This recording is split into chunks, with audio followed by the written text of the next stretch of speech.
Apakah Navi yang akan menuju dasar klasemen atau Bigetron yang harus memasuki zona merah? Mari kita saksikan bersama-sama MPL Arena. Mana tepuk tangannya? Let's go to the lane up down.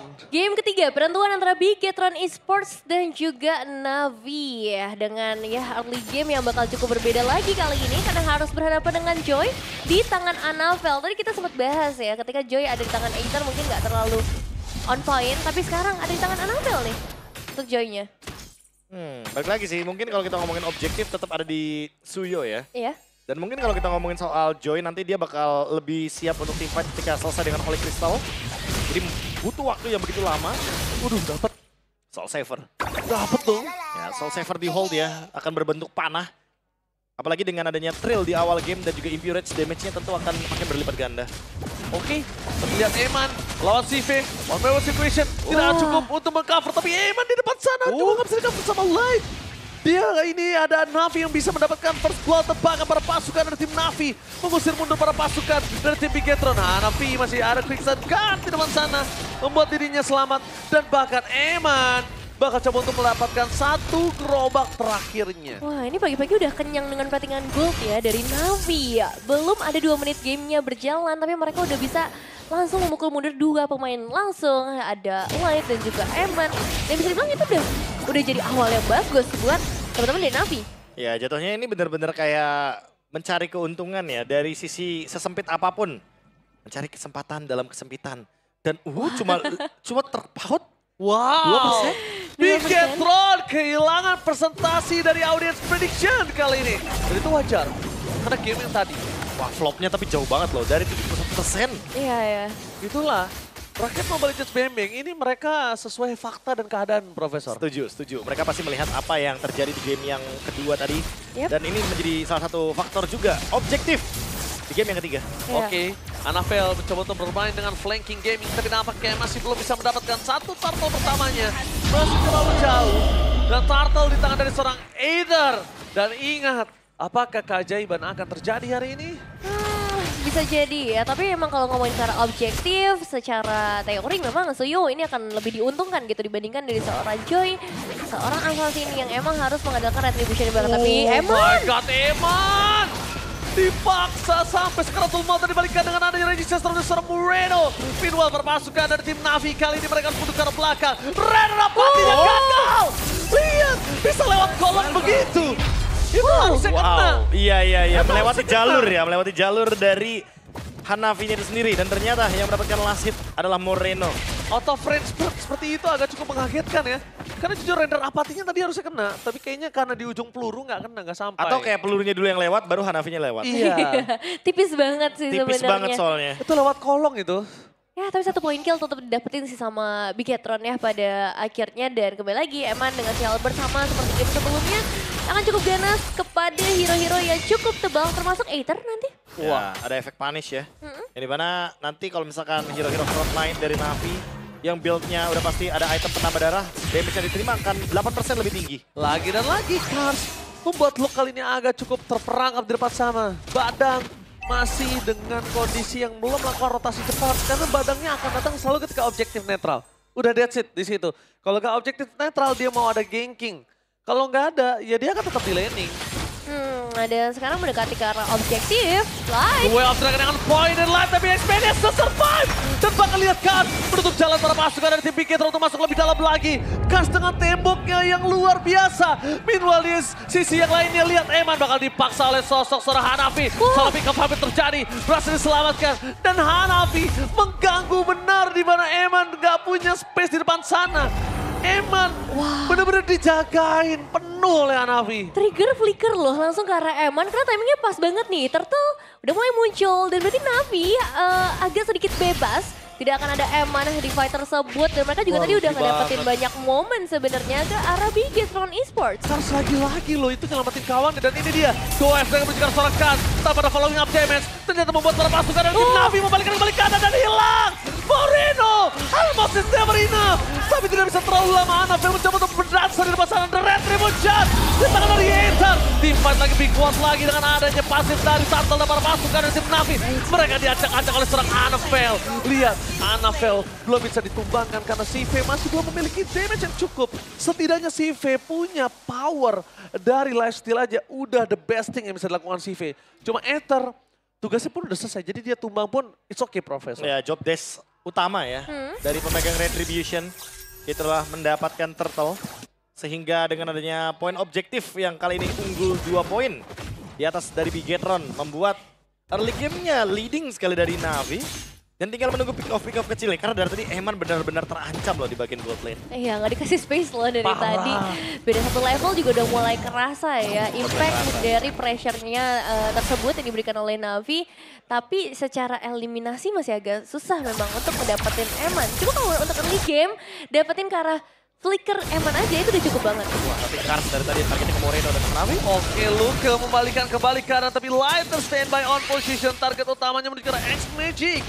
Tapi nampaknya X-Magic masih memiliki flicker. Aether dan juga Annabelle. One by one situation kembali terjadi nampaknya di arah bottom lane. Tapi tidak terlalu intens kali ini. Agak cukup dilepaskan. Karena target utama mereka mungkin akan ada di arah top lane ketika perebutan Turtle yang selanjutnya. Ada perfect Turtle untuk Na'Vi. It's not good untuk Eman. Dan di game ini sepertinya Luke bisa dibilang lebih kerasa tebel ya dengan Terizla-nya. Dia anti-Kiras juga tadi udah sempat diamanin.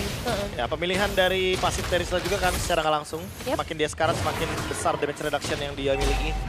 Sehingga damage apapun, baik magic atau physical tentu akan dikurangi secara natural dari pasif Terizla-nya sendiri. Tapi tempo permainan dari Bigetron ini benar-benar dipegang sama Na'Vi loh. Iya, menurun banget bahkan. Mulai dari game kedua ini dipegang sama Na'Vi loh, Nevin. Ya, slow tempo yang harus dimainkan. Tapi untuk setup ke area objektif sudah mulai dijalankan juga oleh kedua belah tim. Bisa dibilang Turtle terakhir juga di game kali ini. Dan Kars akan pegang peran yang sangat penting. Karena posisi dari nomor Bigetron Esports kali ini bakal masuk dari bagian belakang. Kars! Duel Dragon target yang penting. Flicker for defensive dan Fizz-Crack yang masih ada. Minus sebelah sana Eman. Terejam-ejam. Bahkan Bigetron yang harus kehilangan gold laner mereka. Perpasukan dari tim Na'Vi. Ini agak cukup adil dan para pasukan dari tim Bigetron mereka mundur mendadak. Karena dia bisa diberikan terlalu besar dari para pasukan dari tim Na'Vi. Setidaknya at least satu Turtle jadi steal oleh Annabelle. Keuntungan di tangan Na'Vi langsung berubah drastis di tangan dari tim Bigetron. Annabelle again save the day for Bigetron. Wow, mereka berhasil menculik satu buah objektif yang benar-benar mahal. Dan apakah Bigetron akan mengulang kesuksesan mereka di game pertama dengan satu momen mereka biasanya bisa langsung dapetin balik temponya. Dan terlihat bagaimana mereka udah bisa ngedapetin 2 outer turret sejauh ini. Gila Annabelle ya. Annabelle. Save the day again and again. Untuk kesekian kalinya. Tidak bisa dipungkiri. Player muda berbakat satu ini memang menyebalkan untuk menjadi musuh. Iya, apalagi dengan Holy Crystal loh sebagai itemnya. Dan ini menjadi sinyal seharusnya kalau misalkan Bigetron udah siap untuk team fight. Apalagi dengan swing gold yang tertuju kepada 1400. Langsung ya. Bigetron udah unggul banget dengan 2 kill dan 1 turtle terakhir tadi. Mematahkan stigma bahwa ya kalau misalkan bawa Suyo udah pasti perfect turtle. Yes. Tapi sekarang perfect turtle-nya di handle. Dan malah gold lead-nya ke arah Bigetron. Tapi lihat gak sih, sadar gak? Apa? Ketika goldnya swing, Bigetron langsung take over semua gameplaynya. Kayak Langsung pegang lininya. Iya, langsung pegang boost, langsung pegang laning, langsung siap, langsung standby. Benar sih. Ya kan? Dia nggak kayak tadi kan pasif, mainnya di rumput belakang dekat purple buff-nya mereka. Kali ini mereka duluan loh yang mencari momentum. 1400 loh ya dari antar junglernya. Ini menandakan kalau misalkan dengan satu turtle tadi Aether benar-benar dirugikan sekali. Wah, sangat dirugikan. Dan bakal lihat menuju ke arah CV dengan Purify Gaming-nya. Tapi Last dan juga Annabelle target utama mereka menuju ke arah CV. Duel Dragon yang sangat penting membuat double kill di tangan dari tim Bigetron. Na'Vi tanpa Kars, tanpa CV. War team fight mau close combat atau long range itu hanya angan-angan. Iya, Itu angan-angan. rotasi lengkap loh, Bigetron bener-bener kirim 5 pemain mereka ke bagian bottom lane. Dan somehow Na'Vi, mereka seperti tidak menyadari hal itu atau mungkin mereka pengen coba kontes tapi ternyata ini udah terlalu jauh. Bigetron menambahkan lagi gol mereka, menambahkan lagi objektif mereka karena sekarang Lordnya bebas untuk mereka. Ini pasti bakal dibebasin sih. Lepasin nggak sih? Iya, Ikhlas nggak sih? Karena kalau Aether masih mau kontes, ini akan sangat berdampak buruk ya. Kecuali kalau mereka mau team fight. Mereka Oh, yang masih play. bener. yang benar kalau mereka mau team fight. Tiba-tiba konsil soalnya. Iya, soalnya Council Gaming tiba-tiba cukup mengejutkan, sedangkan si V ingat ya dia nggak pakai Purify karena Purify-nya masih cooldown. Masih cooldown. Jadi mudah untuk ditarget ya oleh Light atau bahkan mungkin oleh Luke-nya langsung dengan penalty zone. Buat sekarang dengan adanya Blade of Despair yang sesaat lagi akan ada di tangan dari Eman, damage-nya akan semakin berlipat ganda. Harusnya yang diperhatikan sekarang bukan cuma Eman ya, tapi Annabelle. Lihat Annabelle, dia udah selesai dengan Wishing Lantern.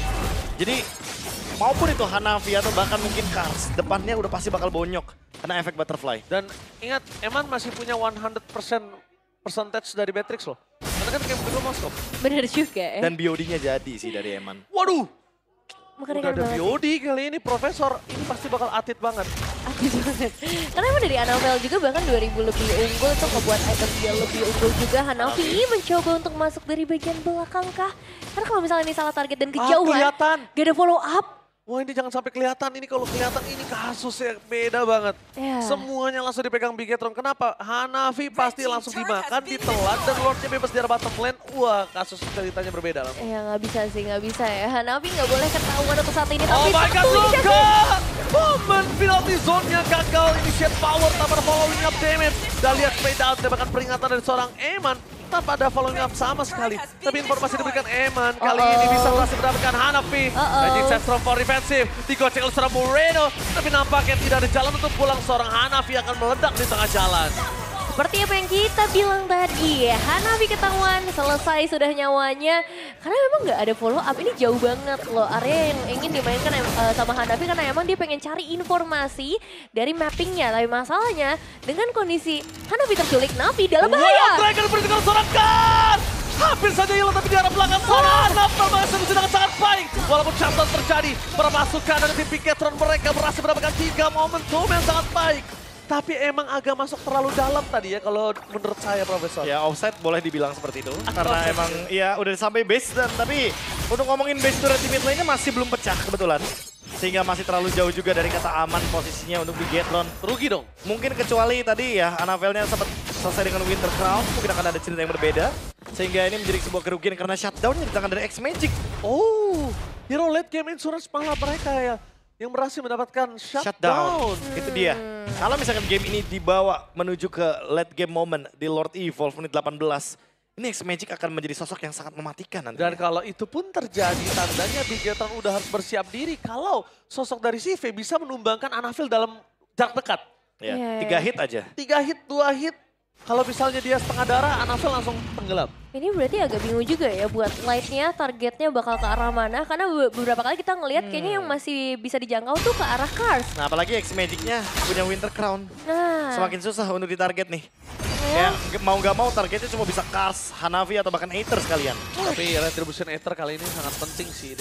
Iya ya, dan Navi sepertinya juga nggak mau melepaskan begitu saja untuk Lordnya. Mungkin mereka bakal coba untuk tukar ke arah eliminasi atau bakal memberikan gangguan. Tapi yang jelas mereka harus tahu dulu nih posisi dari para player Bigetron Esports.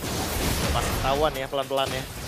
Kalau di spot juga dan Hanafi kayaknya sadar bahwa ada satu bush yang masih aman. Oke, tapi nampaknya Annabelle dengan metal detektornya berhasil mencari di mana Hanafi berada. Baik time yang dilakukan oleh tim dari Bigetron ini membawa bottom lane dari tim Navi agak di dalam ancaman dengan staking ini yang mereka miliki. Jadi kalau misalnya mereka kalah team fight, bottom lane akan menjadi sebuah jawaban yang sangat manis untuk menukarnya. Udah pasti, tapi ini Bahaya. timing yang tepat untuk bisa paksa ya, untuk bisa force dari tim fight-nya. Dan Light masih belum ketahuan ada di mana. X-Magic juga bakal punya posisi yang cukup krusial. Nah ini jangan sampai Light-nya bisa dapetin dive in ke bagian belakang ataupun ke arah CV karena pergerakan. Sudah mulai dilakukan kali ini. Mengincar jalan pulang kah? Dan Bigetron Esports bisa saja mereka memulai difajar itu dia. Dipukul mundur dipaksa makan, tapi ternyata jawabannya bukan di situ. Dan ini dia, The Way of Dragon masih ditahan. Sipe belum ada jawaban. Permasukan dari tim Navi menargetkan kerusuhan Sipe dan hilang. Looking for wipeout. Ini bencana. Bigetron mengubur Navi lebih dalam ke dasar klasemen. Dan Bigetron berhasil mengamankan diri mereka dari zona merah. Bigetron Esports 2-1 poin akhir dari match kali ini. Tapi finishing yang sangat indah. Wipeout menjadi penutup game.